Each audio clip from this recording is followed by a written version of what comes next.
काँग्रेस पक्षाचे वरिष्ठ उपाध्यक्ष रेवणसिद्ध मेंढगुडले यांच्या वाढदिवसानिमित्त दक्षिण सोलापूर तालुक्यातील मंदुरप येथे महाराष्ट्राची प्रसिद्ध नृत्यांगना गौतमी पाटील यांच्या नृत्याचा कार्यक्रम आयोजित करण्यात आला होता। हा कार्यक्रम अतिशय उत्साह आणि जल्लोषात कार्यक्रम सुपरहिट ठरला।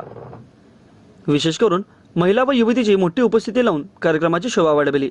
त्यानंतर त्यांचे अतिशय लोकप्रिय असलेले पावनं जेवलात का या गीतावर त्यांनी नृत्य करताच सर्वांनी जल्लोष व्यक्त केला।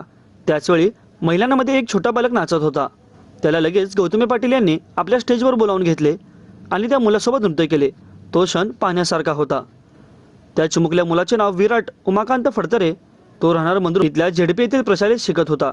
त्याला लगेच गौतमी पाटील यांनी आपल्या स्टेजवर बोलावून घेतले आणि त्या मुलासोबत नृत्य केले।